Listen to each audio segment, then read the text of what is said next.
Sebelum Nabi Ibrahim gitu, kalau dari analisa penelusuran dan banyak hal yang mungkin Mbak Mila udah banyak belajar kan, kira-kira gimana sih dulu tuh proses dibangunnya Ka'bah gitu ya, terus di dalamnya itu ada apa? Karena tidak sedikit orang-orang yang berangkat ke sana tuh, mohon maaf, nyembah Ka'bah dan apa tuh namanya, Hajar Aswad itu loh. Banyak kan bukunya siapa? Agus Mustafa juga mengkritisi soal itu dan lain sebagainya. Gimana tuh Mbak Mela? Eh, Sebenarnya sih mungkin kalau dalam studi Islamnya sendiri tidak diteliti secara mendalam, dalam arti nggak diteliti dari sudut pandang arkeologisnya gimana gitu. Biasanya kan kita dikasihnya tuh ayat yang nunjukin kalau Nabi Ibrahim yang bangun gitu, dibantu Nabi Ismail. Eh, Terus kalau misalnya di Sirah Nabawi ada cerita misalnya Ka'bah direnovasi gitu.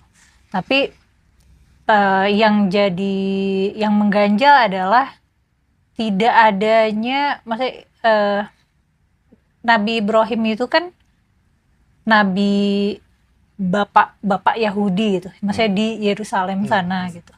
Dan Yerusalem dan Mekah itu kan jauh dan tidak ada bukti pendukung bahwa sosok Nabi Ibrahim ini sempat tinggal di Mekah dan bangun Ka'bah gitu. Maksudnya nggak ada catatan pendukung gitu, baik dari selain dari Quran ya, nggak ada catatan dari tradisi Yahudi maupun dari tradisi Kristen.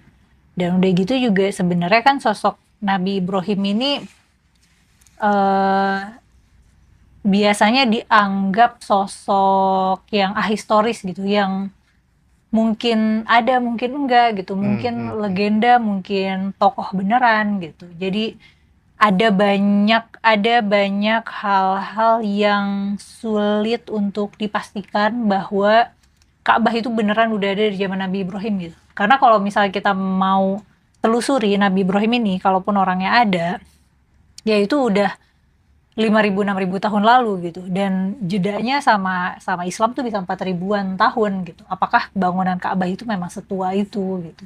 Kan nggak ada. Cuman yang bikin sulitnya memang tidak ada eh, penelitian khusus di Ka'bah ini. Mungkin ada hubungannya juga dengan orang orang asing, orang non Muslim itu kan nggak boleh masuk tanah haram, nggak boleh masuk Masjidil Haram. Oh Jadi iya iya iya. Iya. penelitian yang bisa dilakukan juga terbatas gitu. Jadi kita kalau mau nyari tahu hasil referensinya nggak begitu banyak.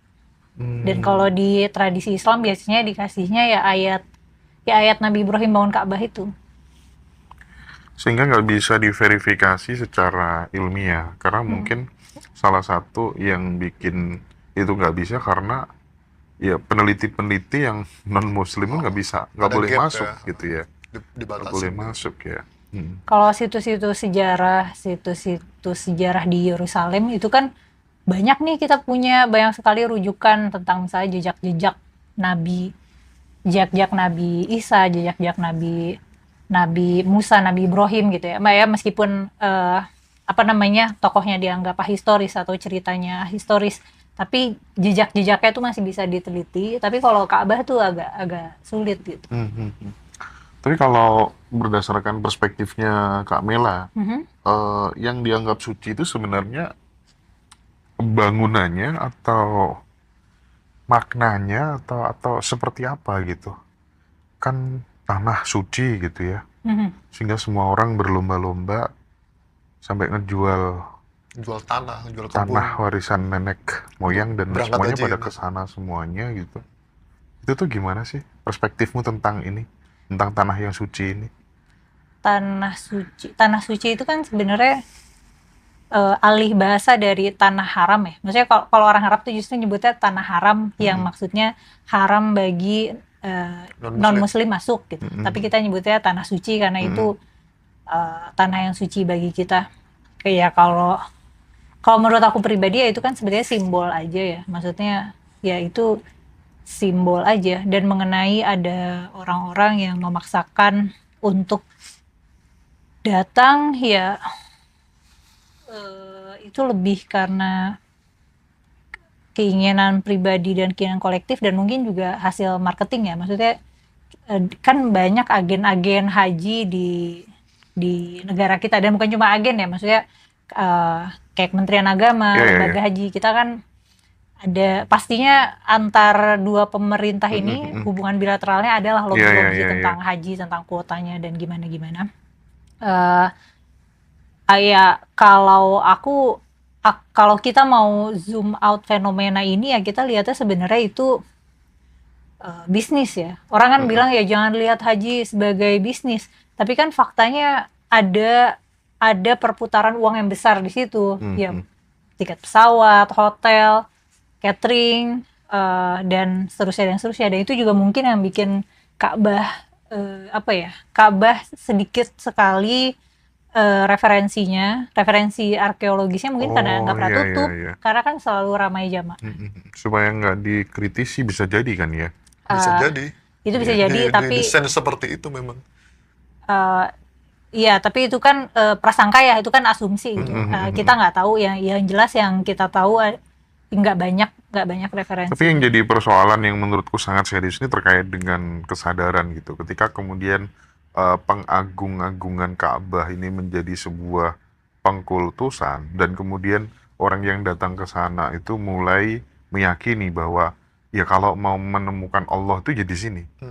Di sini. Yang di luar sana nggak ada Allah. Ya itu tuh yang jadi masalah menurutku. Gimana Kak Ro? Ya menurut aku juga itu miskonsepsi besar ya, karena bahkan di Quran sendiri berulang kali kan ditekankan berhaji itu buat yang mampu. Mampu itu kan dalam arti mampu fisiknya dan mampu hartanya. Tapi masyarakat kita kan kebanyakan yang berangkat lansia, yang harus susah payah, ibadahnya susah payah gitu. Sebenarnya secara fisik kan udah nggak mampu, dan bahkan kan banyak yang gugur di sana jadinya karena secara fisik emang udah nggak mampu. Habis itu maksain cicilan 20 tahun gitu untuk haji atau jual rumah, jual sawah, itu kan tandanya sebenarnya nggak mampu. Sesuatu yang kita mampu. Kita mampu itu kan berarti kita bisa, misalnya anggaplah harga jam ini 1 juta.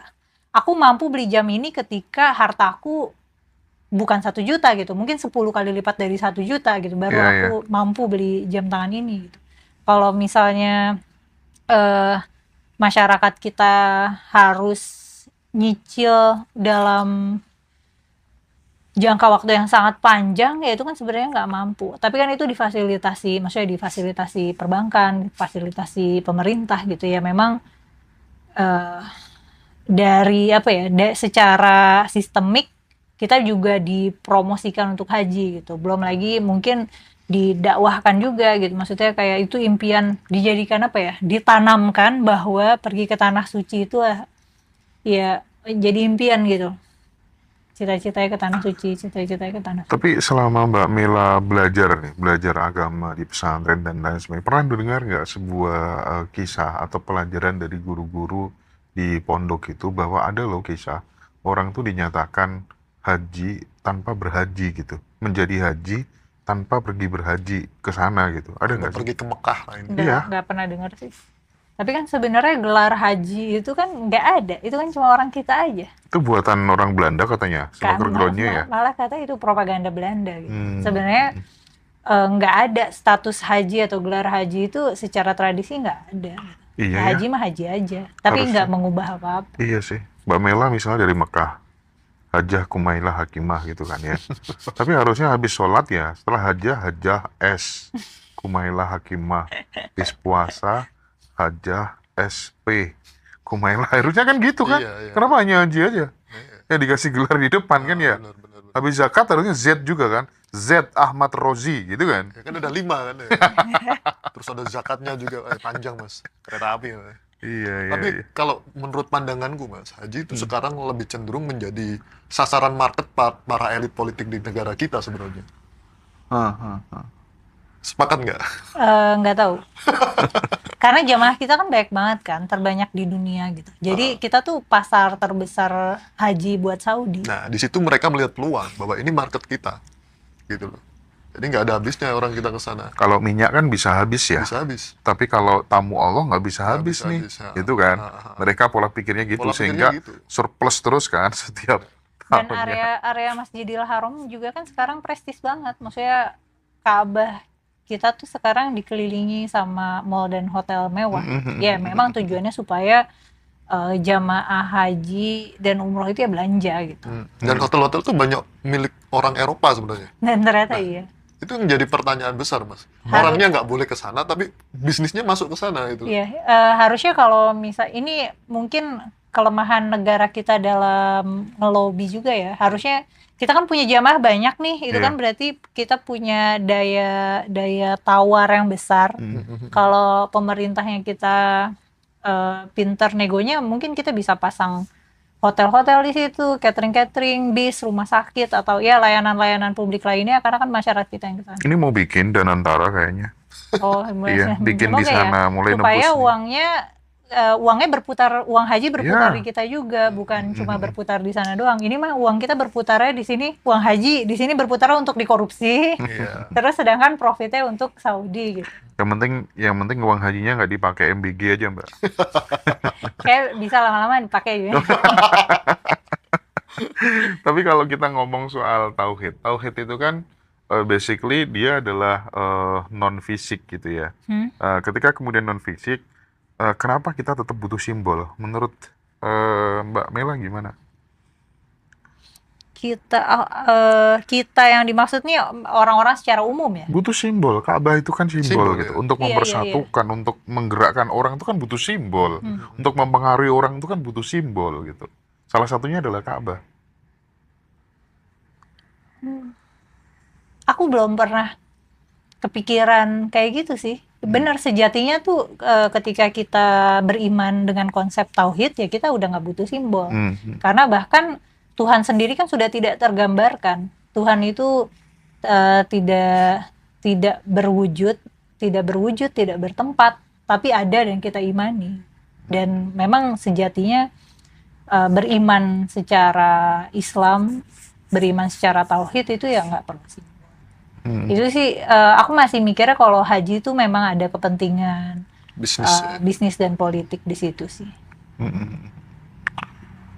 Tapi kalau kita tarik ke Nusantara nih, sekarang kan rame ya, enggak sekarang sih, dari dulu sih, ziarah-ziarah ke makam-makam wali lah, atau kemudian ke makam-makam Abi. Habib gitu kan, yang Habib. sekarang lagi rungkat. Sebelah ya. Itu tuh hasil copy paste dari sana nggak sih menurut Mbak Mela? Menurut aku iya, kan Iya ya, sebenarnya mirip ya. tradisi ziarah itu tradisi ziarah, tradisi syukuran yang gitu kan sebenarnya tradisi dari sebelum Islam masuk ke Indonesia Nusantara, kan, ya. sebelum masuk Nusantara kita sudah punya tradisi itu. Dan ketika Islam masuk ya jadinya ada asimilasi dan itu yang terjadi. Makanya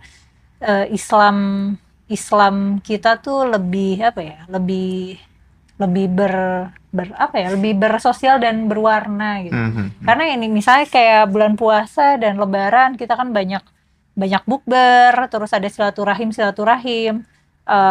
Itu kan maksudnya tidak diatur secara syariat, itu orang Indonesia aja. Kita kalau lebaran ya kita ada bagi-bagi angpau. Itu kan tradisi justru orang Tionghoa gitu. Tapi kita adopsi itu gitu. Jadi kita puasa dan lebarannya secara tradisi itu lebih meriah daripada di Arab sana. Aku kan belum pernah ya ke Mekah gitu ya. Ke Ka'bah cuma lihat dari internet, dari YouTube gitu ya. Kadang juga berpikir ya, kenapa ya kain yang menutupi Ka'bah tuh kok hitam gitu ya, bukan pink atau apa gitu ya.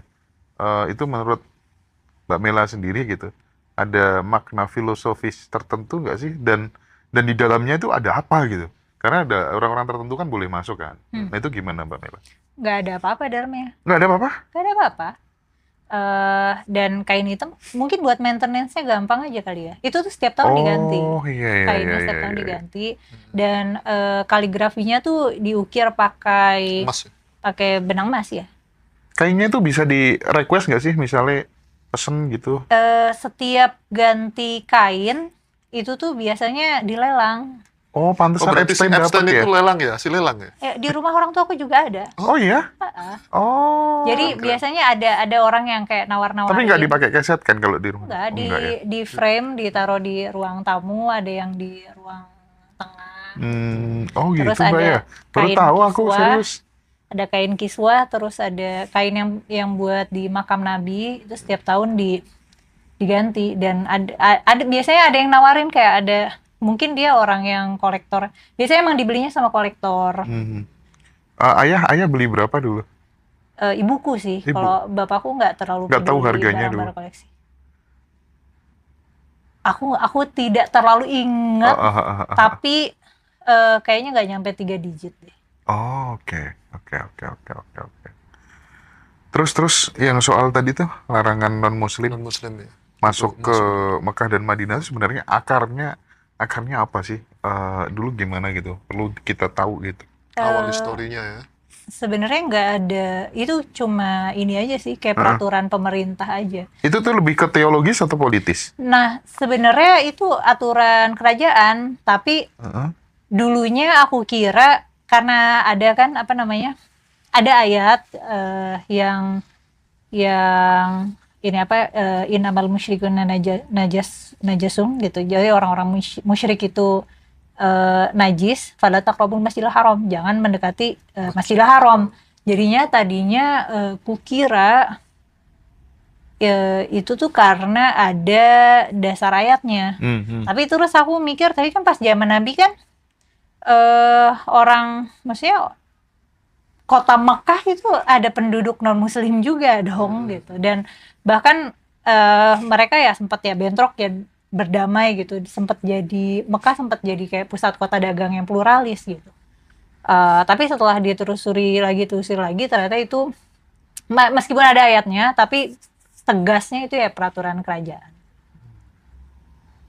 Emang peraturannya mungkin supaya tertib aja kali, karena itu kan ramai peziarah, ramai orang-orang yang mau umroh dan atau mungkin biar terasa eksklusif aja kali ya daripada kota-kota yang lain gitu ya. Bisa jadi, karena supaya terasa ini memang kota buat orang Islam gitu. Kota suci.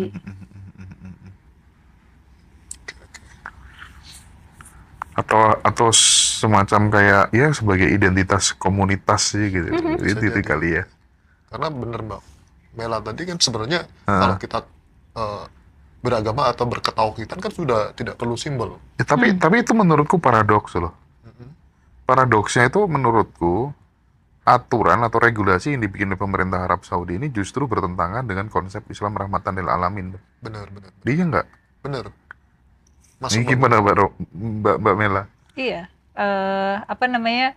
Tapi itu juga paradoks sih, karena kalau kita mau mengusung Islam itu adalah rahmat bagi seluruh alam, maka kita harus tebang pilih teks, tebang pilih ayat, tebang pilih hadis gitu.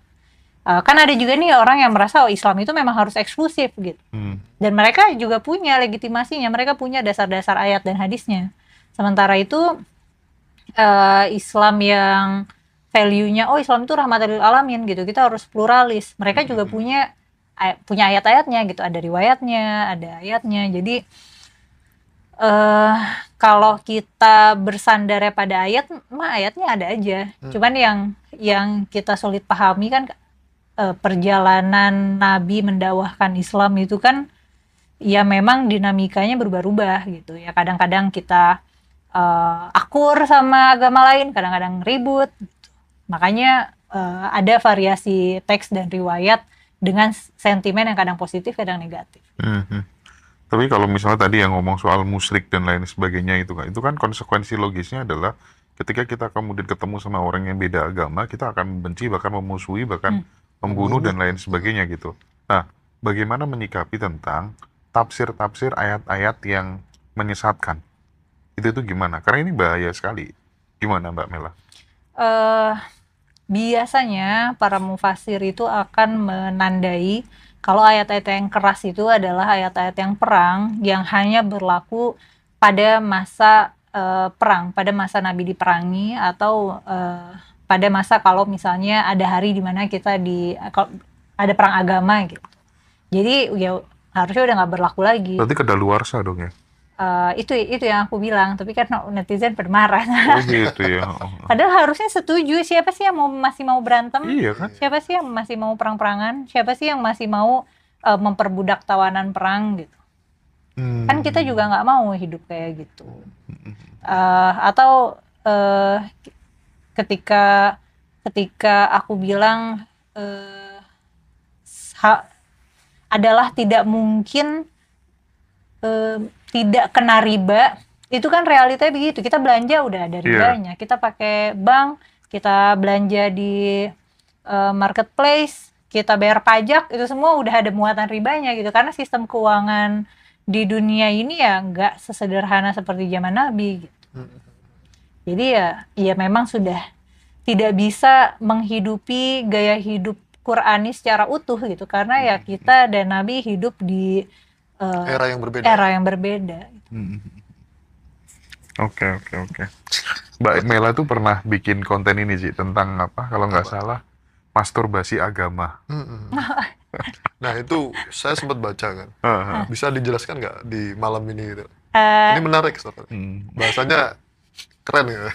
Itu tuh gara-gara dulu tuh di Twitter, di X pernah ada istilah masturbasi intelektual. Jadi misalnya ada orang suka nge-tweet dengan bahasa tinggi, tapi nggak ada yang ngerti. Jadi kayak dia doang yang keren, dia doang yang puas gitu. Terus nggak menjelaskan apa-apa gitu. Tapi yang jelas dia memakai kata-kata sulit, memakai kalimat yang rumit supaya dirinya terlihat pinter gitu. Nah, yang aku maksud masturbasi agama itu adalah orang yang di sosial media apapun kejadiannya, apapun kontennya, tapi respon dia tuh selalu misalnya ceramah lah, atau sholawat lah, atau ngutip ayat, dalil ya. Atau ngejudge orang, tapi sebenarnya nggak begitu nyambung gitu. Misalnya anggaplah ada apa yang banyak di sosmed ya. Misalnya ada perempuan, dia dandan joget-joget, itu kan banyak kayak sosial media. Terus komentarnya dia ceramah-ceramah, ngasih ayat, ngasih hadis, nakut-nakutin dosa, suruh tutup aurat. Itu kan kayak ya udah nggak usah ditonton gitu. Itu cewek itu dandan joget-joget bukan buat dia gitu. Justru ngasih dalil ya. Justru ngasih dalil. Nah, jadi aku mikirnya orang yang kayak gitu tuh dia ceramah supaya dirinya puas aja gitu. Dia butuh, dia ngerasa dia tuh kayak aduh pengen ceramahin orang nih gitu, supaya dirinya ngerasa puas gitu, ngerasa lebih baik gitu. Tapi ya itu mah istilah bikin-bikinan aku aja sih. Masturbasi agama tuh bagus tuh. Masa iya tahfidz Quran gak pakai jilbab lagi gitu ya. Padahal aku misalnya lagi bikin konten tentang apa, misalnya bahas buku puisi, kok kayak konten biasa aja, tahu-tahu diceramahin itu jilbabnya kemana Mbak gitu. Kayak gitu. Masih banyak Mbak? Atau sudah mulai reda? Artinya semasif apa hujatan-hujatan atau komen-komen yang kayak gitu tuh dikomparasikan dengan beberapa tahun yang lalu tuh gimana dengan sekarang? Karena belakangan ini aku juga jarang aktif di sosial media pribadi aku sih. Kenapa jadi sih? nggak banyak. Tahun lalu tuh ibuku sakit kan, dan butuh perawatan intensif. Jadi aku banyak ngurusin ibu aku, terus ibu aku meninggal. Terus ya aku berduka kan, males nggak mood aja ngurusin sosmed. Jadi karena aku nggak banyak main sosial media, iyalah nggak otomatis banyak berinteraksi. Tapi nggak tahu kalau aku aktif lagi. Tapi kalau di YouTube mah sekarang penerimaannya relatif baik kok. Iya, bener sih. Udah ada audiensnya, maksudnya udah ada audiens setia, udah ada audiens yang paham poin pembicaraan aku. Kalau pas kita live TikTok juga komennya kan sudah beda sama yang dulu. Oh iya. Iya, dulu sempet rame kan. Sekarang orang sudah ini ya banyak ini yang Udah mulai aware lah ya. mempermasalahkan hal-hal yang seperti itu mungkin Mbak ya. Sudah tidak kena penyakit kulit lagi ya. Kulit. Oke, Mbak. Mbak, kita sebagai manusia kan sudah dibekali dengan apa ya? Akal dan lain sebagainya. Rasa gitu ya. Rasa dan lain sebagainya. Nah, ketika misal nih kita tanpa agama, apakah moral kita akan runtuh sebagai manusia ini? Faktanya kan enggak. Karena kita tahu di belahan dunia lain ada budaya-budaya, ada negara-negara di mana masyarakatnya tidak beragama, tapi tidak berarti mereka jadi barbar ya, enggak juga kan. juga Mereka ya. tertib-tertib aja bahkan. Iya kan? Justru paling islami juga mereka. Iya, maksudnya bersih aja, tertib aja, nggak korup, nggak pada korup, nggak pada maling. Iya, betul juga ya. Iya. Skandinavia, Nordik kan gitu semua ya, rata-rata ya. Faktanya ternyata nggak apa-apa. Padahal dibikinnya namanya agama tuh supaya nggak chaos. Tapi justru banyak orang ribut berantem gara-gara agama. Iya, dan katanya kan ini ya, negara yang paling jarang berdoa itu di Swedia. Dan Swedia tuh termasuk yang makmur, yang bersih, maksudnya negaranya bersih dari sampah dan bersih dari korup gitu. Dan ya baik-baik aja ternyata. Masyarakatnya nggak religius, nggak apa-apa, nggak chaos. Iya. Indeks persepsi korupsinya juga rendah. Bener juga tuh. Negara-negara barat kan rata-rata itu cuma identitas saja, tapi contoh aja ya, temanku yang dari Swiss dari mana, itu mereka secara tertulis agamanya juga banyak yang Katolik, Kristen dan lain sebagainya. Tapi mereka tidak menjalankan apa yang sesuai agama mereka ajarkan. Jadi intinya mereka bilang bahwa agama itu cuma sekedar apa ya? Sekedar identitas, bukan ritual yang harus mereka lakukan. Jadi bahkan aku nggak sempet melihat mereka itu pergi ke gereja atau beribadah, itu nggak sempet. Yang penting kata mereka ya udah, ini hidupku, aku yang penting baik dengan semua makhluk itu aja. Itu tetangga kita Singapura kan nggak Islami, tapi mereka tertib, Bersih Pak ya. Negaranya bersih, tertib, nggak korupsi, polisinya kerja. Kan kita ada tuh cerita orang Indonesia kehilangan HP di Singapura, udah gitu lapor ke polisi, terus dia pulang, beberapa bulan kemudian dihubungin sama kepolisian Singapura, HP-nya ketemu di Myanmar. Jadi ternyata mereka kerja beneran itu nyari HP sampai dapat. Sampai Myanmar gitu ya, dikejar ya. Dikejar, nggak laporan yang masuk ternyata diseriusin. Tapi memang ada isu Mas ya, negara paling korup itu sebenarnya negara yang religius. Oh iya juga ya. Kan ada kalimat seperti itu terlontar beberapa bulan yang lalu. Itu menurut Mbak Mela seperti apa pandangan Mbak Mela? Menurut aku sepertinya kedua hal itu meskipun berkorelasi tapi tidak kausalitas gitu. Maksudnya negara-negara korup ini bukan karena mereka beragama gitu. Atau negara-negara yang nggak korup ini bukan karena mereka nggak beragama gitu. Jadi itu sebenarnya dua hal yang tidak saling menyebabkan sebab akibat, tapi ternyata berkorelasi aja gitu. Tapi mungkin mungkin bukan agamanya yang membuat tata kelola negara itu korup gitu ya. Mungkin hal lainnya yang kita mesti cari tahu lagi apa gitu. Karena kalau misalnya kita mau tunjuk karena agamanya, sebenarnya kan justru agama Islam tuh keras banget pada pencurian, pada rishwah, pada suap yang gitu-gitu kan sebenarnya kita keras banget tuh hukumnya. Paling detail sendiri kan gitu. Jadi kayak pencurian aja kan sebenarnya hukuman yang difirmankan itu potong tangan. Tapi masyarakat kita tidak riuh soal itu. Yang biasanya diributin tuh babi lagi, yang diributin misalnya Whisky, seks di luar nikah, atau LGBT, hal-hal yang kayak gitu, hal-hal yang seringnya juga urusan yang berurusan dengan aurat, juga jilbab gitu. Tapi hal yang merusak secara sistemik seperti korupsi atau suap menyuap atau kedekatan antara ulama dengan penguasa secara mencurigakan, itu justru nggak terlalu diributin. Padahal itu yang merusak tatanan masyarakat tuh itu. Iya ya, kalau kertasnya dibakar marah. Ya, Tapi kalau ada orang korup kayak gitu, nilai-nilai kitabnya yang diinjak-injak nggak sebegitu marah gitu. Dan padahal itu yang merusak sistemnya gitu. Maksudnya kita Benar. semua terdampak gitu. Sementara kalau misalnya ada perempuan, ada anak pejabat buka jilbab, kan sebenarnya nggak ada yang dirugikan. Kayak sama sekali nggak ada yang dirugikan gitu. iya. Tapi kalau misalnya ada deal-dealan antara ulama dengan presiden misalnya, atau ada suap menyuap antara ormas agama dengan pejabat, itu kan hal yang sangat menodai. Atau korupsi-korupsi misalnya yang udah terjadi kayak dana haji atau dana pengadaan Quran, itu kan sangat-sangat merendahkan martabat agama. Tapi nggak seheboh misalnya kalau ada festival kuliner babi itu digeruduk gitu. Iya. Karena biarin aja, itu kan orang bikin festival kuliner babi ya buat orang-orang yang mau makan babi. Muslim yang nggak makan babi nggak usah datang, kenapa malah pada datang? Nah, itu. Orang nggak diajak. Iya. Mbak,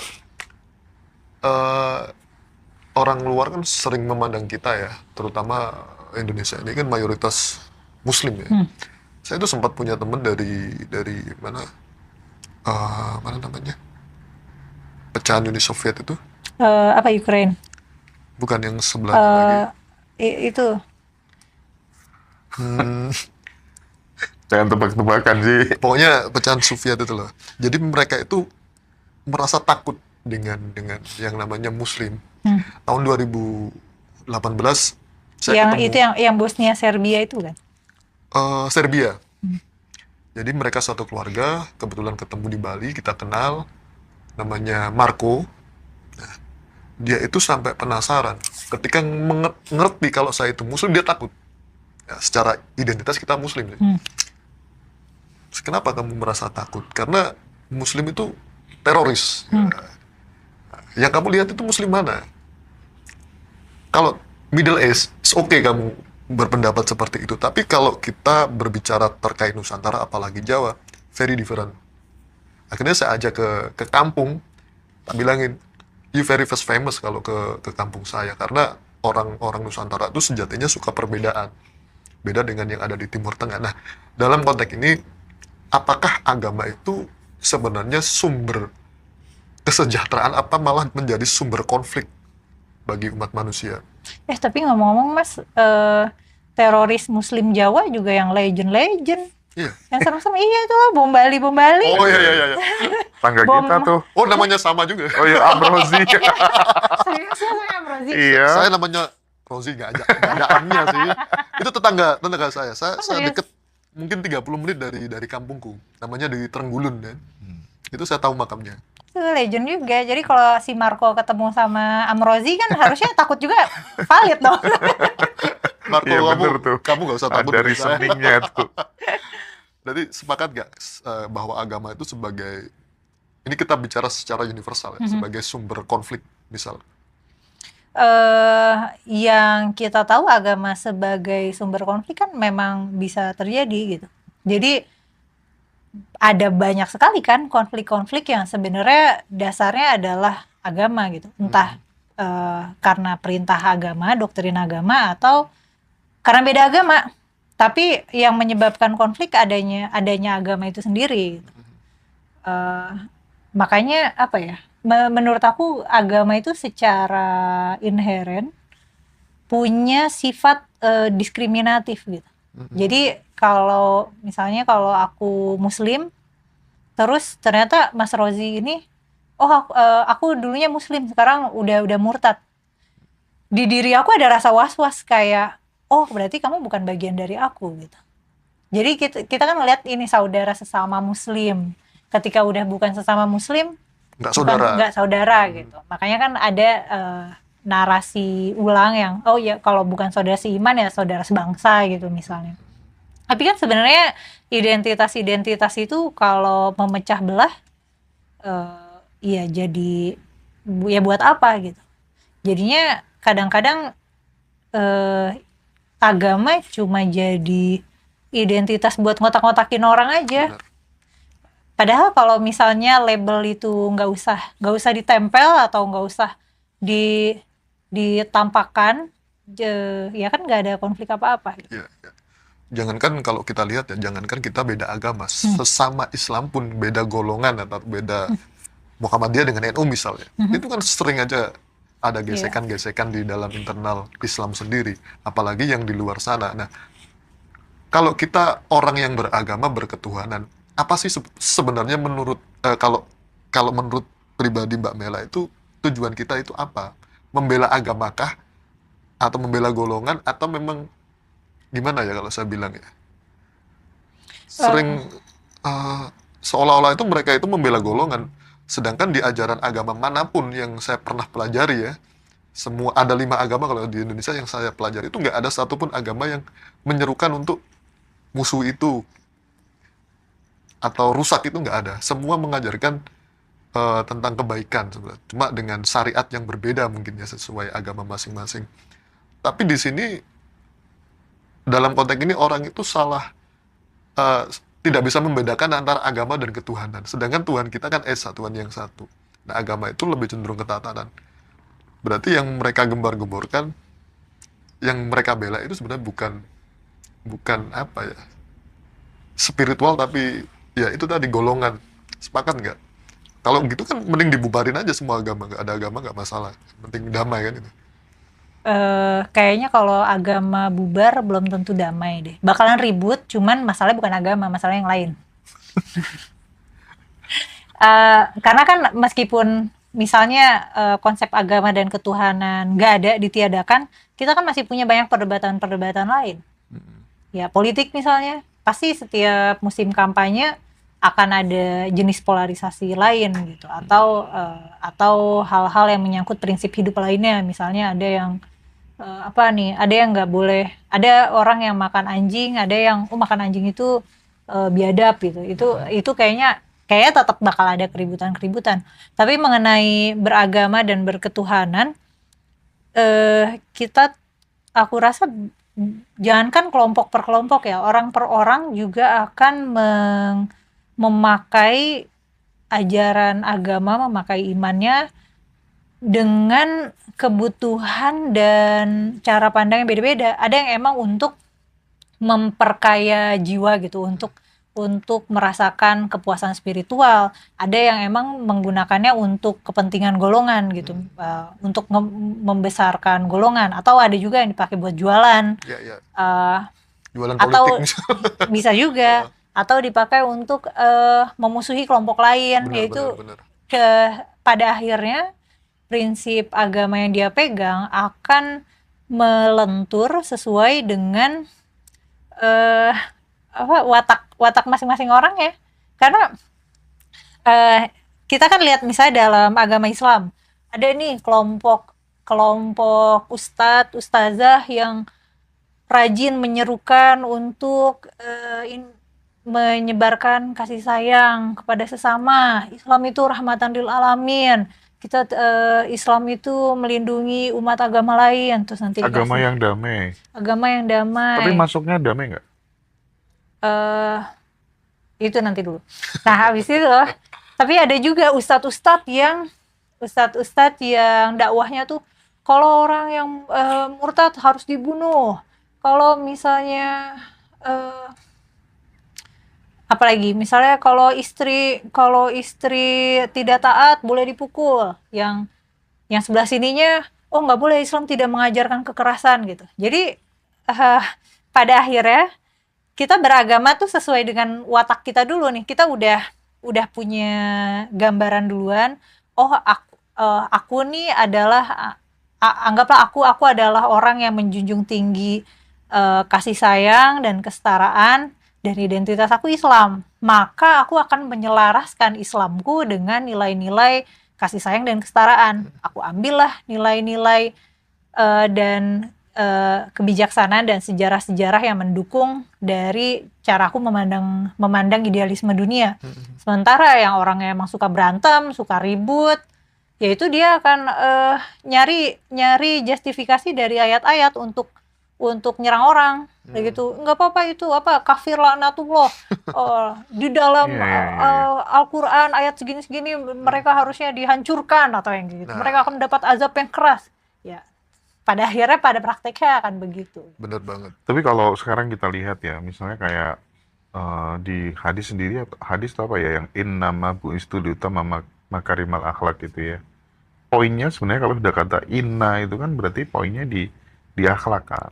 Sungguhnya aku diutus yang paling penting, yang paling utama adalah untuk menyempurnakan akhlak gitu. Sementara terus kemudian kita disuguhi dengan fenomena eh, orang-orang yang ngaku cucu Nabi, tapi setiap ngomong dengan ngotot-ngotot, dengan marah-marah, penjara bagi kalian itu adalah neraka, tapi bagiku hanya mainan, gitu kan. Tapi mulai sekarang orang udah mulai banyak yang aware ya. Iya, Ketika iya. muncul video-video viral kayak gitu tuh justru menghujat mereka semuanya. Menghujat. Sebuah perubahan kesadaran kolektif atau bagaimana ya? Eh, bi- bisa jadi kita nggak tahu kan yang di lapangannya kayak gimana. Bisa jadi itu algoritma sosial media. Eh, kita nggak tahu di tempat itu Habib itu ceramah yang kasar itu penerimaannya masyarakat di sana gimana gitu. Oh, Bisa iya. jadi mereka baik-baik aja makanya dia bisa bersuara bebas kayak gitu. Sesuai kultur yang Karena gimana? karena audiensnya ada di sana Oke, gitu. oke, oke. Tapi ketika dibuka luas di internet, ya kan yang kita akan terpapar, semua orang akan terpapar, dan kita nggak satu frekuensi sama Habib itu gitu. Jadi bisa menunjukkan ketidaksetujuan gitu. Aku tuh punya guru ya, salah satu guru yang sangat aku kagumi gitu. Sayangnya dia nggak mau masuk ngaji roso ya Iya, dia. kemarin kita ketemu. Iya, Luar istimewa biasa. sekali sih. Aku ke Mas Hendra kayaknya takut ditanya. Dia tuh kasih saran aku deh, kalau misalnya mau cepet kaya, grade-mu harus diturunkan gitu ya.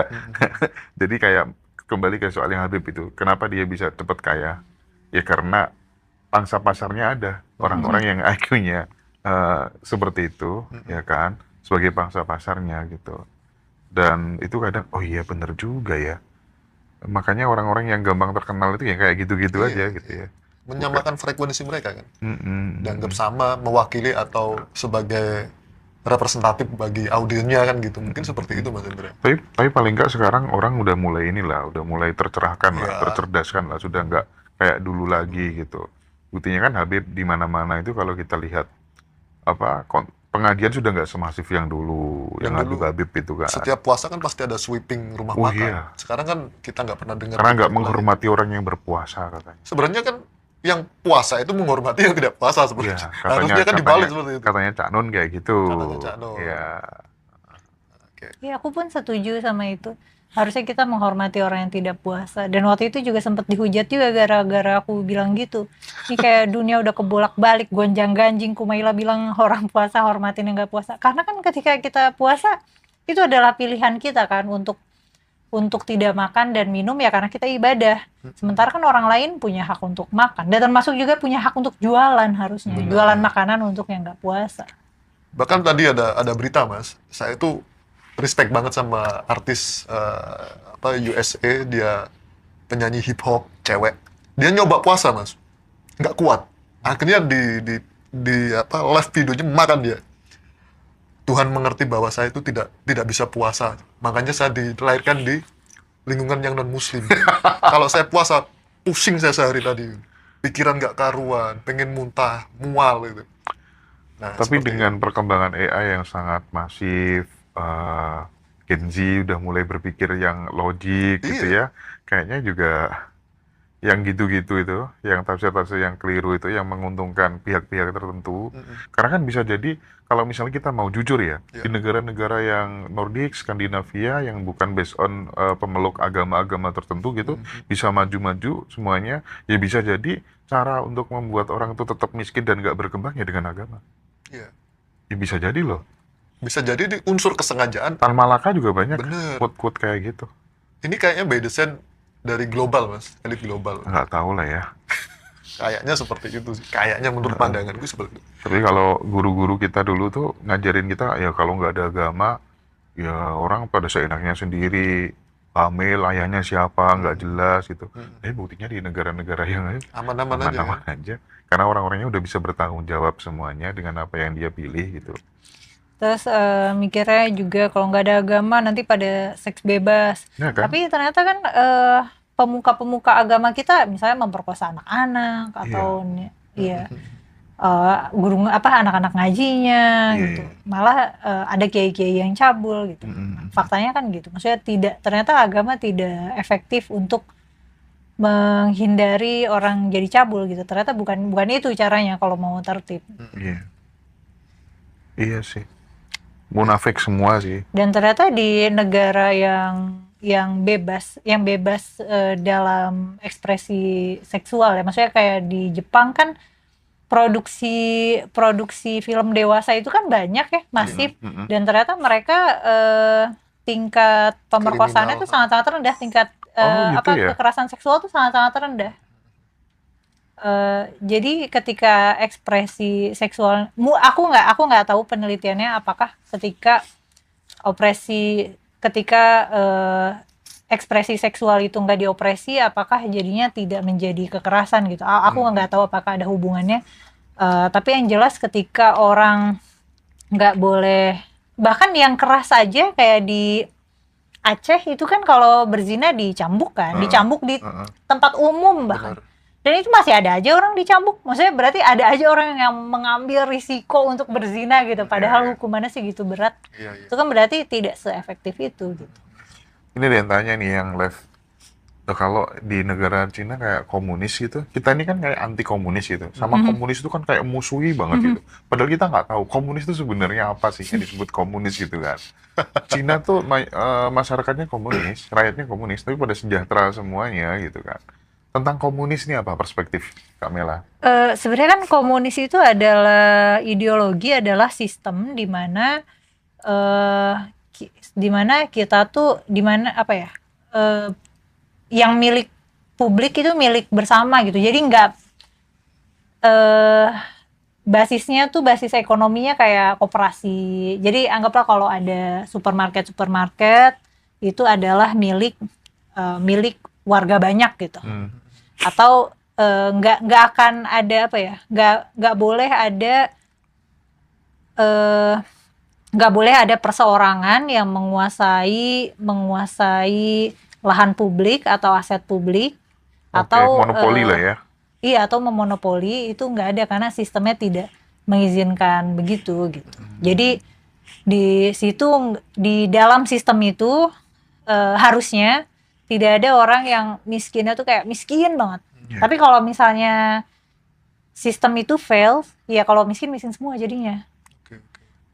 Sedangkan kita kan cenderung kapitalis ya, di mana yang kaya makin kaya, yang miskin susah naik kelas sosial. Miskin bisa jadi Makin miskin, sangat rentan, karena kita kan kalau kita udah punya modal, kita tinggal memperbesar kekayaan kita aja kan. Tapi artinya kepercayaan kolektif itu apakah kemudian linear dengan tingkat kesejahteraan dan kemajuan sebuah negara? Sebenarnya enggak ya. Ternyata komunisme ketika diterapkan itu banyak gagalnya. Banyak gagalnya dalam arti ternyata negaranya malah jadi miskin. Karena di situ kompetisinya jadi rendah. Kenapa dengan Cina kok bisa begitu? Di Cina juga sebenarnya ada ketimpangan, ada yang miskin-miskin gitu. Cuman dan kayaknya secara sistem mereka udah kapitalis juga, udah nggak bisa menjalankan komunisme secara murni karena pasar global sekarang udah sangat terbuka gitu. Jadi ya udah ada elit-elit di sana gitu. Udah ideologi komunisme tuh nggak bisa berjalan dengan murni gitu. Pasti ada monopoli aset dan lainnya gitu. Oke. Tadi Mbak soal Islam katanya agama yang damai gitu. Tapi proses masuknya tuh apakah dengan cara yang damai? Kan ada relatif damai karena kan lewat jalur perdagangan. Cloud Glory Gospel itu ya. Islamnya, Islam kan. Tapi apakah ada peperangan dan bentrok-bentrok, ya ada juga gitu. Dan ada juga kan yang digembosin Belanda itu juga ada gitu. Dan misalnya di kerajaan zaman dulu itu yang transisi dari kerajaan Hindu Buddha, kerajaan Islam pertama apa? Sriwijaya itu Hindu Buddha atau Islam? Masih awalnya Awalnya Hindu kan, Buddha tapi Buddha. kemudian jadi kerajaan Islam ya. Pada transisi itu ya ada perang-perangan kan ada, dan ada yang pengusiran-pengusiran, pembantaian-pembantaian itu ada. Tapi pada awal masuknya secara umum ya biasanya digambarkannya damai, karena awalnya masuknya dari jalur perdagangan gitu, bukan jalur perang. Tapi untuk Gen Z nih, untuk generasi muda, yang tua-tua ya udah lah Gen ya. Alpha, yang, Gen Alpha, kan. yang teman-teman yang masih muda-muda nih, apa sih pesannya Humaila bahwa udahlah mulai sekarang kita jangan ribut lagi tentang Agama. beda agama, berkelahi, jilbab gak pakai jilbab, makan babi gak makan babi gitu ya, puasa gak puasa gitu ya. Itu tuh apa sih pesannya gitu, supaya kita itu damai sebagai sesama manusia gitu, nggak ngurus lagi soal apapun agama, ras, suku gitu, sehingga persatuan Indonesia ya, kerukunan antar umat beragama itu tuh bisa terwujud gitu. Kayaknya tanpa aku bilangin pun Gen Alpha tuh udah nggak peduli kayak gitu deh, karena mereka lahir dengan kondisi yang sangat berbeda sama kita. Mereka lahir udah ngelihat layar. Benar. Mereka lahir udah di era internet, udah sangat terbuka gitu. Jadi mereka sudah sangat familiar dengan budaya lain, dengan karya seni lain. Kalau mereka ada tren atau sesuatu lelucon, itu tuh levelnya udah level internasional. Kayak apa, lelucon tung tung tung tung sahur. Itu lelucon mereka itu semua orang sedunia itu tahu kan? lucunya kayak gitu. Jadi udah lanskap sosialnya sudah sangat besar, dan sepertinya itu akan bersamaan dengan social awareness yang lebih besar juga. Dan bisa jadi di generasi mereka mah udah sembuh nih. Maksudnya mungkin di kita masih ada nih sisa-sisa takut komunis, takut sama PKI, kita takut sama orang-orang ras lain atau kulit lain atau agama lain, karena orang tua kita atau mungkin kita waktu masih kecil, orang tua kita pernah mengalami trauma dari konflik-konflik itu. Gen Alpha makanya udah nggak ketransfer ininya, traumanya. Mereka sudah terputus. Mereka udah melihat itu sebagai realita mereka gitu, bahwa orang di dunia ini ya beragam rasnya, beragam budayanya, beragam kepercayaannya. Kayak mereka sudah tumbuh dengan awareness itu deh. Sedangkan generasi kita kan lebih karena kita ketemu internet aja pas udah agak gede gitu. Jadi kita hidup dalam bubble gitu. Makanya ketika gelembung ini ketemu gelembung yang lain ada gesekan, gelembung yang lain ketemu yang lain ada gesekan. Sedangkan Gen Alpha kayaknya nggak mempermasalahkan, dan nggak ngalamin itu gitu. Masalah jilbab yang orang lama tuh mesti orang model kayak gini kok dikasih panggung gitu. Tapi yang sudah ini saya Gen Z udah mulai lepas dari dogma gitu kan. Dan bahkan lelucon rasis itu mulai lucu lagi, tapi nggak rasis. Maksudnya lelucon tentang ras, kemasannya beda itu udah lucu, udah bukan sesuatu yang sensitif. Udah jadi lelucon biasa. Iya, tapi di era anak-anak muda sekarang barangkali ya, dan ke depan, tahun-tahun ke depan kayaknya nih, sesuai dengan kemarin yang kita habis soan itu ya. Iya. Jadi bisa jadi orang sudah nggak akan percaya lagi sama biksu, pendeta, kiai, dan mungkin mereka akan lebih percaya pada AI kali ya. Dan itu sangat pada mungkin. ChatGPT kali ya. Sangat mungkin dengan era yang saat ini. Dan mungkin ustadz-ustadz, pendeta-pendeta, mereka kalau cari referensi khotbah juga dari AI juga. Iya. Tapi itu saya yakin ada itu. Ya iyalah. Bahkan kemarin kita sempat ditawari ya sebuah konsep. Kalau konsep ini kamu angkat di Ngaji Roso, udah orang pada nggak bakal percaya lagi sama yang gitu-gitu itu ya. I see. Eh, kita tadi kan membicarakan, misal nih di Eropa ada beberapa negara yang memang tidak tidak apa ya, tidak terpaku dengan agama, yang free gitu loh. Beda dengan kita yang mempunyai agama tapi chaos tiap hari. Nah, kira-kira kalau Mbak Mela disuruh milih antara kesadaran dan agama, lebih milih mana? Misal ada dua pilihan, itu harus dipilih salah satu.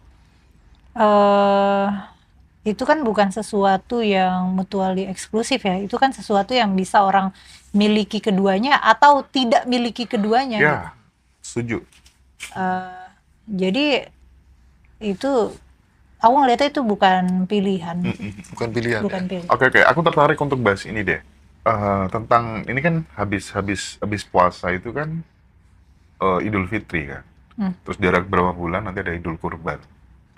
Tuhan minta tumbal seorang anak dalam resolusi pandangnya Kumaila. Ini gimana?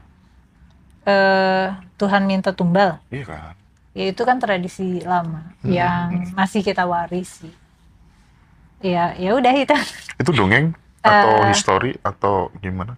Ya kalau kita lihat dari elemen-elemen ceritanya, tentu saja itu bukan sejarah ya. Maksudnya kan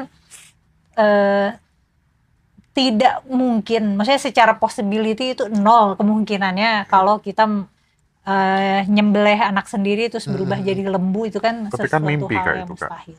Mimpi gitu. Wahyu apa Min? Wahyu. Mimpi kan Kita kan dianggap nggak- sebagai wahyu. Kan ada tuh kejadiannya di Indonesia, bapak yang aku nggak tahu dia udah berhasil nyembelih anaknya atau enggak, tapi katanya dia mimpi diperintah nyembelih anaknya, terus ditangkap polisi. Ada orang Indonesia kok, ada beritanya, dan itu beritanya nggak 1-2 ya, ada beberapa Dengan kasus yang sama. dengan kasus yang sama, mimpi diperintahkan Tuhan untuk nyembelih anaknya. Ya itu kan kita anggap cerita itu adalah cerita apa ya, cerita yang menjadikan dasar tradisi Idul Adha ini. Tapi kalau cerita itu berulang di masa modern sekarang, kita akan si bapak-bapak yang mimpi itu pada dimasukin rumah sakit jiwa. Oh iya, kalau sekarang. Iya, karena kita tahu bahwa meskipun kita mimpi berapa malam berturut-turut untuk nyembelih anak kita sendiri, kemungkinannya adalah tidak ada kemungkinan anak kita bakal berubah jadi lembu gitu. Karena tekanan jiwa aja, tekanan batin. Iya bisa Kalau jadi nggak ada gitu gangguan. disamperin Pak Purnomo, Mas. Iya, Mbak Mela nggak tahu Pak Purnomo sih. Nggak tahu ya. Jadi ya, dan memang kan apa ya, kisah mempersembahkan sesuatu untuk Tuhan itu kan praktek yang sangat kuno ya dari zaman dulu, dan bahkan dulu kan kisahnya Nabi Adam tuh anak-anaknya juga ngasih persembahan. Oh Atau iya. agama-agama yang zaman dulu, agama-agama kuno zaman dulu kan mereka ngerasa harus kasih persembahan ke Tuhan lah ya, bentuknya apa, ada sesajen, ada banten, ada hasil kurban atau apa, mau hasil sesembahan, hasil seserahan itu buat sesama manusia, atau ada juga yang harus ditaruh misalnya di puncak gunung atau dikasih ke hewan lain gitu. Tapi itu adalah praktek yang sangat umum, praktek yang sangat tua, dan kita masih mewariskannya gitu. Iya, itu masih kan dilakukan. Dari perjalanan Mbak Mela sendiri ya, seorang tahfidz Quran, pernah nggak sih mempelajari agama di luar Islam gitu? Dan banyak klaim yang mengatakan belajar agama selain agamamu itu sesat gitu. Itu gimana? Kebetulan aku juga nggak mendalami agama lain selain Islam, dan kalaupun aku mempelajari agama lain selain Islam, itu biasanya adalah turunan dari belajar Islam sih. Jadi misalnya di referensi Islam ada ngomongin Kristen atau ngomongin Yahudi, ngomongin Majusi misalnya, ya jadinya mempelajari itu gitu. Dan emang nggak ada mendalami. Biasanya secara umum ya memang nggak disarankan ya, karena di dalam di dalam doktrin Islam sendiri kan menjaga kemurnian akidah itu adalah hal-hal yang sangat sangat sakral, sangat penting gitu. Hal-hal kecil bisa membawa kita kepada kemusyrikan, dan kemusyrikan itu kan adalah dosa paling besar. Dan pengalaman aku sendiri sih, aku nggak mendalami betul-betul agama lain juga sih. Oke. Jadi paling cuma cuma baca-baca, cuma sekedar tahu, tapi juga baca-bacanya juga bukan untuk aku praktekkan atau bukan untuk aku imani, tapi ya supaya aku paham aja. Mungkin sebelum Mas Rozi ya, kan kita kalau di Muslim itu katanya seorang suami itu nanggung dosa istri sama anaknya, kan ada kan kayak gitu tuh. Itu tuh gimana? Ada hadisnya, tapi biasanya nggak Oh, selalu. itu ada hadisnya? Ada. Terus ada juga kan yang kalau perempuan keluar rumah Tanpa nggak izin. izin suami itu apa gitulah. Pokoknya ada konsekuensi-konsekuensi yang kayak gitu. Atau misalnya kalau auratnya kelihatan, itu bapak kita nanggung Dosanya. dosanya, itu ada. Nggak tahu sih level otentitas hadisnya seberapa sahih, tapi kan biasanya dibantah sama ayat di Quran yang katanya ini, wala taziru wazratu wizra ukhra, yang tidak ada orang yang memikul dosa orang lain. Wala taziratu wisra ukhra. Jadi orang yang make narasi itu sih menurut aku adalah orang yang sebenarnya pengen punya sense of control aja, pengen ngontrol orang lain gitu. Jadi ya supaya anaknya nurut atau supaya istrinya nurut. Jadi dibilangin, kok kamu gak nurut nih aku yang dosa gitu. Oh. Bahkan orang tua Jawa bilang kan ada istilah swarga nunut neraka katut, Mas. Apa tuh? Jadi perempuan itu mau seburuk apapun cowoknya ya, Iya. itu harus nurut. Karena bagaimanapun juga kamu nanti kalau nggak nurut ya masuk neraka. Itu tuh petuah-petuah sesat atau bener kira-kira ya? Ya itu mungkin bisa tapi saya juga nggak tahu ya. Ya kan nek lanangane ora bener masuk kate nurut kan yo. Ya apa? Nah, katanya kan seperti itu, Mas, petua Iya, zaman dulu. iya, iya. Apapun yang kamu disuruh laki-laki suamimu misal turutin, kalau kamu nggak nurut dosa kan gitu. Ya intinya kan entah itu apapun gitu ya. Yang jelas kita harus lebih cerdas, lebih kritis. Ini kira-kira bener-bener suara dari Tuhan atau titipan dari orang-orang yang ingin mengambil keuntungan karena dia punya privilege sebagai penguasa lah atau ulama berpengaruh lah. Itu karena kenyataannya banyak mungkin. Ayat-ayat titipan mungkin barangkali. Bisa jadi. Iya kan? Bisa jadi kan? Bisa jadi. Cuman yang ulama-ulama sekarang belum berani aja ngomong. Kalau kita ngobrol secara enggak in frame kayak gini, mereka pada berani ngomong yang sesungguhnya gitu kan. Tapi kalau udah in frame, wah disaring Mas Indra. Mungkin Mbak seperti Mela itu nggak tahu dia punya keberanian kayak gini tuh, aduh. Iya. Padahal ayahnya beliau tuh profesor top loh. Tapi wajar ya punya anak yang berani kayak gini. Dan dia nyaman. Iya. Dihujat kayak gimana pun Enjoy aja. nggak ngefek. Itu nggak gampang hidup seperti itu. Tipsnya apa sih? Aku nggak tahu. Kumaila babi, ada loh kayak gitu. Terus Istrinya Dajjal, gitu loh. Kayaknya Malah tuh- dia bikin konten tutorial menjadi istri Dajjal. Gila. Kayaknya karena aku memisahkan konsep antara ide dan identitas aku deh. Jadi ketika aku menyampaikan gagasan aku, tapi kemudian yang diserang identitas aku, ya kan ide aku aman. Maksudnya gagasanku aman, bukan gagasanku yang diserang.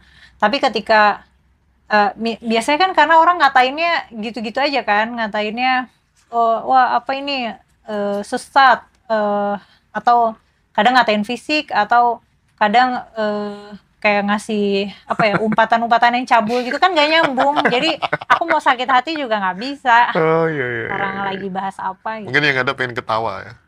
Iya, kadang jadinya pengen ketawa gitu. Ya, kadang-kadang ada temen yang waktu itu pernah ada temennya temen aku bilang, itu kasihan banget Kumaila, temen kamu lagi dihujat di internet. Coba kamu cek gitu, takutnya dia kenapa-napa gitu. Enggak, paling dia ini paling dia ngebacain komen-komen juga cekikikan. Habis itu temen aku itu nelpon, Mel gitu, kayak are you okay?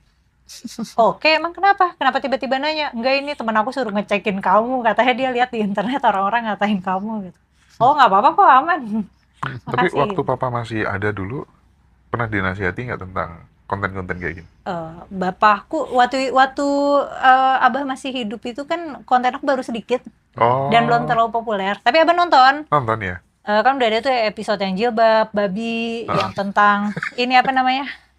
Tentang Al-Qur'an, Ah, tentang pendidikan Islam itu Abah mah suka ya. Karena kan bapakku kan dosen. Iya, iya, Jadi iya. bapakku ngasih feedbacknya kayak ngasih feedback dosen. Bagus ya ini kamu kok bisa ini bikin materinya rapi, terus penjelasannya jelas, runut kayak gitu.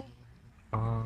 Terus dan bapakku lihat sih ada yang baca kolom komentar, ada yang ngata-ngatain gitu, tapi kayaknya nggak di gimana-gimana. Dia nggak nunjukin khawatir juga. Oh gitu ya? Yang bapakku highlight katanya konten aku bagus. Jadi pluralis banget beliau ya?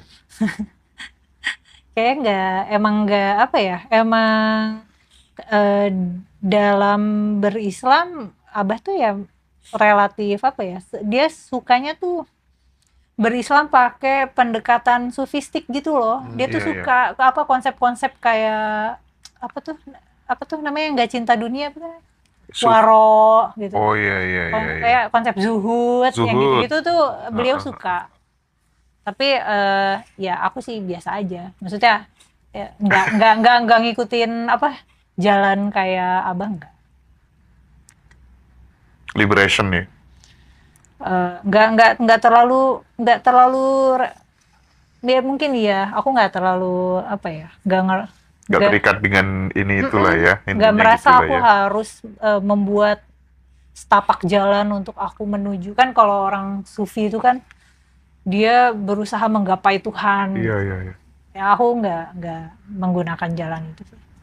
Oke. Menggapai apa? Nggak perlu gapai apa-apa. Nggak perlu gapai apa. yang penting jalan aja. Ya hidup aja di masa sekarang, di masa kini dengan diri Kalau yang sekarang. keyakinannya Kak Mila tentang kehidupan setelah mati gimana sih? Aku kok jadi pengen tahu gitu. Iya, iya, menarik. Keyakinan aku Iya. sebenarnya keyakinan aku nggak relevan, jadi kita lihat kenyataannya aja. Kenyataannya segala apa ya, kenyataannya di tiap budaya, di tiap tempat, tiap agama biasanya punya ceritanya masing-masing tentang kehidupan setelah mati. Oke. Ada yang pakai konsep surga neraka, ada yang pakai yang lain juga. Dan itu udah, maksudnya itu adalah sistem kepercayaan, bukan fakta. Dan faktanya kita kalau udah mati, kalau otak kita udah mati, organ-organ kita udah mati, ya kita udah nggak bisa mikir lagi, kita udah nggak bisa hidup lagi. Ketika organ kita mati ya udah nanti lama-lama badannya membusuk, kehidupan kita udah selesai. Terus nanti ya badan kita habis, maksudnya habis diurai mikroorganisme dan udah gitu. Jadi nggak berpikir bahwa nanti akan dicarikan tubuh yang baru gitu, atau Lahir kembali. dibangkitkan di bumi yang baru gitu nggak? Karena menurut aku nggak relevan. Karena kalau kita mau pilih cerita yang kan ada banyak berbagai alternatif cerita yang di sepanjang peradaban manusia kita punya alternatif cerita tentang kehidupan setelah mati. Kalau ada satu saja cerita yang berbasis bukti ya mungkin aku adopsi. Tapi kan kenyataannya nggak ada. Semua kan cerita-cerita aja, Oh, iya. kepercayaan-kepercayaan aja. Iya. Jadi ya nggak relevan. Dan jadinya aku tidak menggunakan perspektif kepercayaan dalam hal itu. Jadi aku hidup bukan untuk mati, aku hidup untuk hidup. Jadi aku berusaha hidup sebaik mungkin, meninggalkan manfaat sebanyak mungkin, karena aku hidup cuma sekarang. Iya, Ketika iya. organ aku udah mati, itu giliran aku untuk tidak hidup. Aku Iya, udah iya. nggak bakal berlanjut lagi. Cara pandang seperti ini kan tentu banyak faktor eksternal yang mempengaruhi gitu. Apa sih mungkin 1-2 buku yang paling berpengaruh terhadap cara pandangnya Mbak Mela sampai kemudian bikin Forbidden Question dan lain sebagainya gitu? 1-2 buku. Mm-mm. Satu, Al-Quranul Karim. Al-Quranul Karim. Karena mungkin itu maksudnya buku yang paling banyak aku baca seumur hidup aku ya baca Quran ya. Karena apa boleh buat kan waktu itu Iya. banyak setoran tahfidnya banyak ya.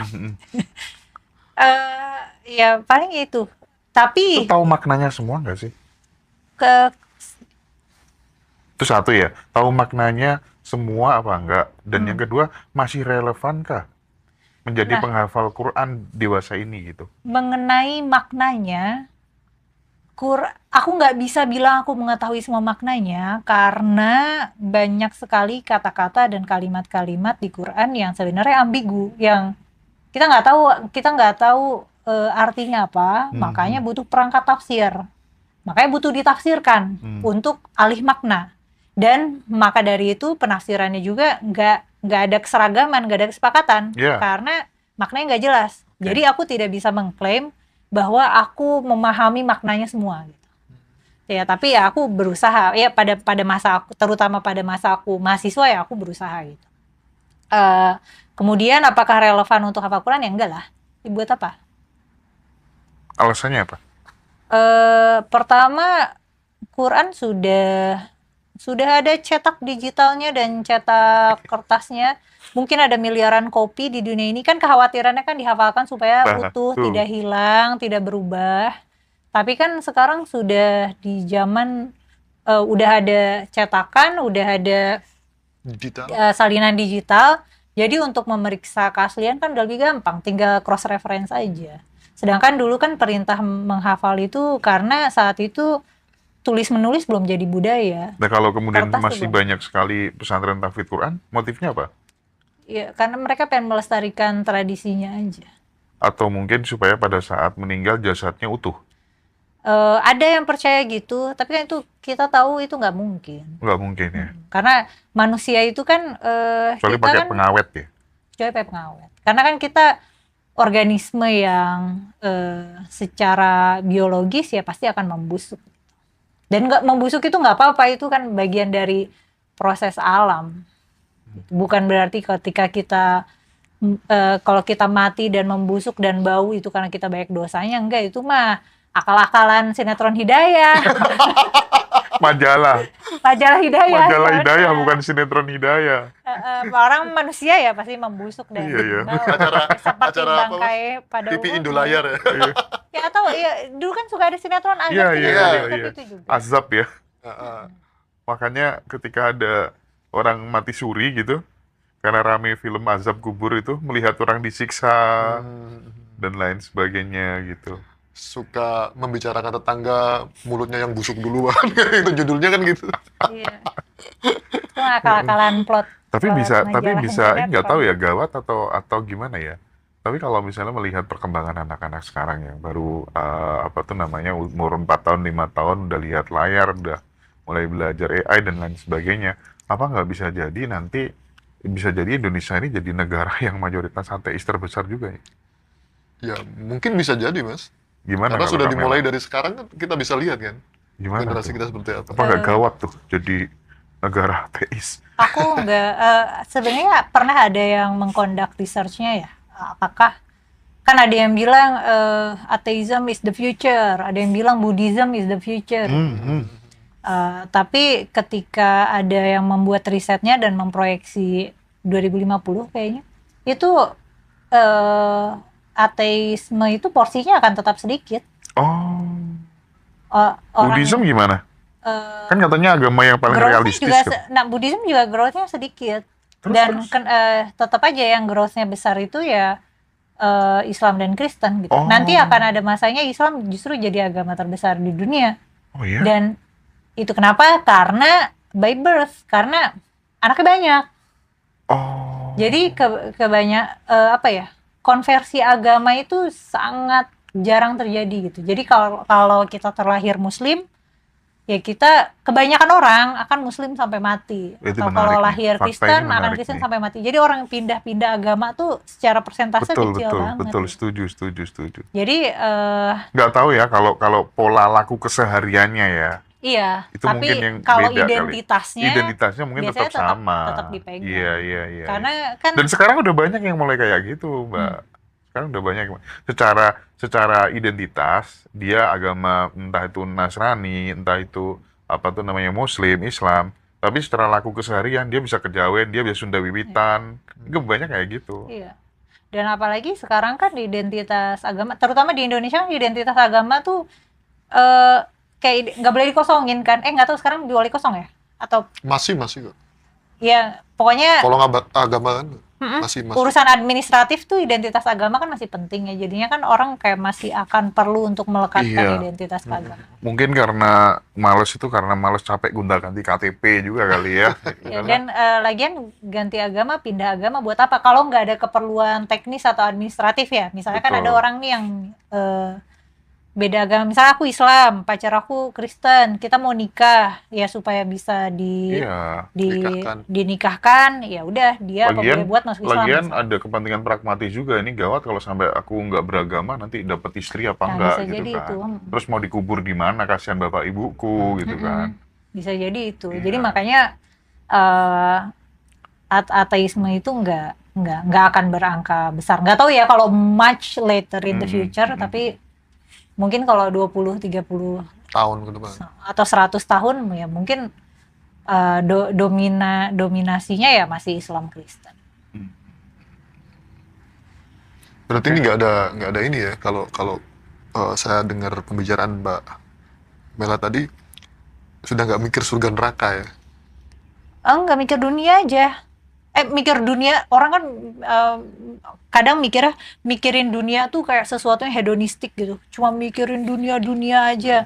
Padahal mikirin dunia itu adalah hal yang mulia loh. Maksudnya ada kita kalau kita orang tua, kita idealnya kita nanti meninggalkan warisan dong buat anak-anak kita supaya kalau kita meninggal anak-anak kita nggak luntang-lantung gitu.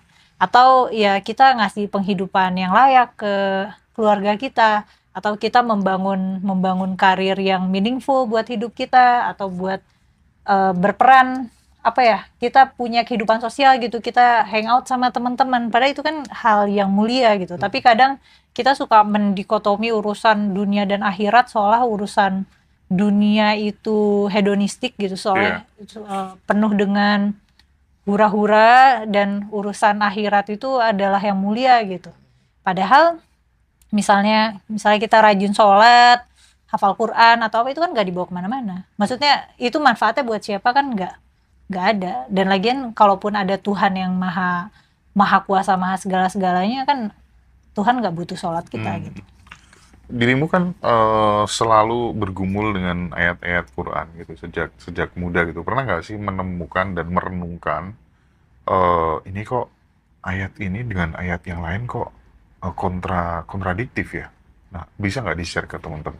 Ya ada beberapa ya, nggak banyak sih tapi ada beberapa. Dan kalau dulu waktu masih kuliah sih ya memang ada mata kuliahnya ya, kayak kajian ayat-ayat yang kontradiktif itu. Dan biasanya kompromi yang sering terjadi adalah ternyata ayat yang kontradiktif itu punya latar belakang sosiopolitik yang beda gitu. Jadi misalnya ayat yang tentang perang itu turun ketika ayat yang keras, yang bernada permusuhan, yang bernada diskriminatif, itu ternyata turun di masa peperangan.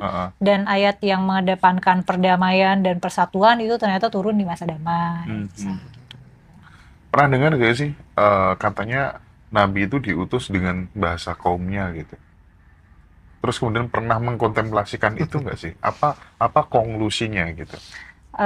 Paling dulu tuh aku pernah mikirinnya, kalau Nabi itu utusan buat manusia semesta alam, kenapa di Arab-Arab mulu gitu? Kenapa nabi-nabi kumpulnya di Timur Tengah Di Timur aja ya? Tengah. Timur Tengah? Nabi-nabi kita tuh di Yerusalem, nabinya terus tahu-tahu Nabi Muhammad di Arab. Kenapa nabi-nabi kita orang Yahudi gitu? Dulu aku mikirnya gitu sih. Terus? Tapi ya karena kepercayaan terhadap nabi-nabi itu ya kepercayaan Yahudi. Kita mengadopsi, kita meneruskan. Agama-agama lain kan nggak pakai konsep nabi. Oke. Itu kan kepercayaan kita, karena Islam lahirnya di situ dan mengadopsi nilai-nilai nilai-nilai Abrahamik, nilai-nilai Yahudi. Nah, menurut Mbak Mela, apa budaya-budaya Timur Tengah yang dianggap orang Nusantara ini sebagai agama gitu, sebagai eh, aturan agama, padahal itu adalah budaya gitu.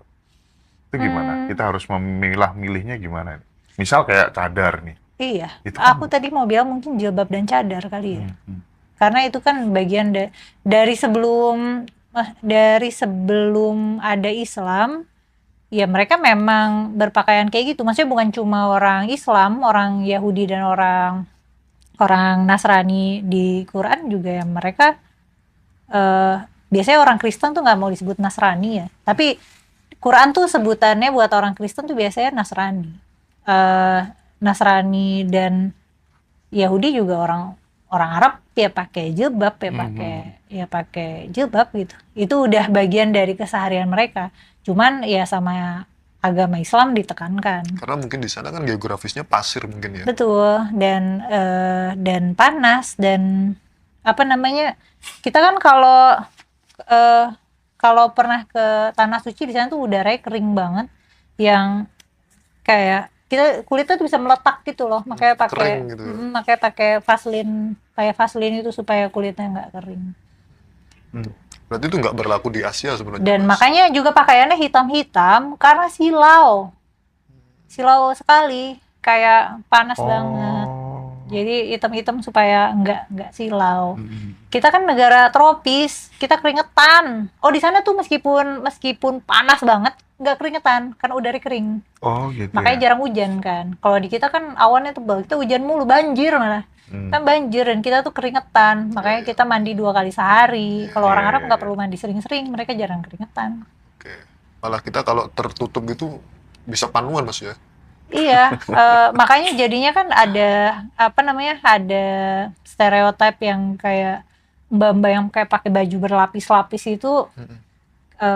bau badan gitu. Tapi sebenarnya itu mungkin karena terlalu berlapis-lapis dan negara kita negara tropis gitu. Kita bukan bukan kita nggak cocok berpakaian bertumpuk-tumpuk, apalagi item-item gitu gerah. Iya, iya, iya, iya. Aku dulu kan rajin ke Temboro kan. Ya. Orang-orang tuh pada di kebun, di sawah itu pakai gamis semua. Mm-mm. Yang cewek pakai cadar semuanya gitu. Itu kan budaya budaya Timur Tengah yang dibawa ke sini, Mm-mm. yang bisa jadi tanpa kesadaran yang utuh itu disalahpahami sebagai ajaran agama kali Iya. gitu kan. Padahal itu real budaya ya, bukan bukan agama sebenarnya. Tapi Gitu. sebenarnya kan budaya dan agama itu kan sebenarnya bagian dari budaya. Nah, makanya ketika kita mau memisahkan agama dari budaya, sebenarnya juga itu apa ya, hal yang nggak bisa dipisahkan karena bagaimana orang beragama itu adalah bagian dari orang berbudaya gitu. Hmm. Jadi dan itu dua-duanya adalah hal yang abstrak gitu. Jadi nggak Ya, apa ya, nggak bisa tarik garis rigidnya tuh nggak ada. cuman yang jadi masalah kan ketika kemudian budaya spiritual Timur Tengah diadopsi, kita punya budaya sendiri juga yang kemudian Iya. justru kadang dijelek-jelekan sama. Dan jadi terkikis juga. Nah, itu yang Itu jadi kan miris persoalan. kan. Iya, misalnya kita kan sudah kaya akan budaya ya, maksudnya masyarakat Nusantara ini kan kreatif ya, kita punya banyak jenis pakaian, kita mengenal banyak warna. Mungkin karena kita di negara tropis ya, jadi kita sudah lebih familiar sama warna-warna karena kita punya banyak buah-buahan dan sayur mayur. Terus kita punya kain-kain warna-warni gitu. Terus kita punya banyak musik yang beragam. Terus habis itu datang suatu budaya yang bilang perempuan nggak boleh pakai baju warna-warni, harus hitam-hitam, nggak boleh bermotif, habis itu nggak boleh nyanyi, nggak boleh main Iya musik. Itu kan mengikis Musik haram. kekayaan budaya yang sudah kita punya. Musik haram. Atau Tapi- patung juga, Iya, kita kan patung. apa namanya, kita punya banyak pematung-pematung yang kreatif gitu. Dan sekarang patung kayak haram, berhala, Iya, padahal kan nggak ada yang nyembah, patungnya juga buat hiasan. Bener. Oke, oke. Patung haram, musik Semuanya haram. haram, Mas. Aku terakhir deh pernah lihat tuh kontennya Mbak Mela yang ditemukan apa tuh namanya babi di kampung halaman Nabi. Oh itu. Nah, itu gimana sih? Eh, Sebenarnya kalau di kampung halaman Nabi gitu, maksudnya di Mekah, di Madinah, itu nggak di bukan nggak ditemukan, sebenarnya nggak ada pekerjaan arkeologis di sana. Jadi yang ketemu tuh kayak di Suriah, di Irak, di Yerusalem. Jadi ada pekerjaan zooarkeologis, jadi mereka mencari remains hewan, tulang-tulang hewan buat nyari tahu jejak populasi hewan di situ. Nah, ternyata menariknya dulunya itu peternakan babi pernah populer di Timur Tengah. Tapi kemudian makin lama makin menurun gitu populasinya. Jadi orang Arab pernah ada masanya suka makan babi gitu. Oh gitu pernah? Iya, cuma ya dulu banget. Nah, terus baru kan diharamkan pada di Torah itu kan diharamkan. Babi diharamkan. Ya kita ayatnya di Quran juga mirip kok dengan ayat yang ada di di Torah. Oh. Diharamkan makan babi. Nah, padahal bisa jadi Nabi dan para sahabat nggak pernah ketemu babi gitu, nggak pernah ketemu babi yang hewan. Iya. Tapi katanya bisa jadi juga ketemu babi karena di Madinah ada perkampungan Kristen yang mungkin mereka ada beternak babi, tapi mungkin volumenya nggak banyak gitu. Babinya nggak banyak. Babinya udah langka gitu, tapi Oke. ada.